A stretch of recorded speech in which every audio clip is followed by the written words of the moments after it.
So in this video, I want to discuss how to convert text files to SPSS files. So here in my folder system, I have all these text files. If I double click on it, it will open a text editor. So this is not that useful. Let's actually just do this. And so the text file itself looks something like this. So it's kind of a messy thing. This is double clicking on it doesn't open it in SPSS. So we have to go into SPSS. And what I'll do is go open data, and I'll get a box that looks like this, and I'm in the right folder, but I don't see all the text files. So what I have to do is to go to this little drop down, hit text, and then I'll see my text files. So if I click on this first file,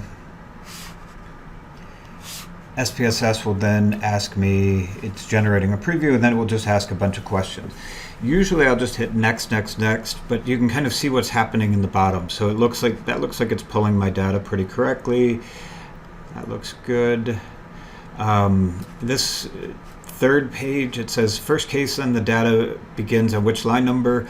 I'll just hit the third line. It kind of cleans it up a little bit. It's not a big deal if it's didn't do that. I'll click next again, and then this preview looks pretty much what I want my data to look like. So I'll go next, and I'll just keep going next until I hit finish. And then here's the data set. We've got a lot of variables in this data.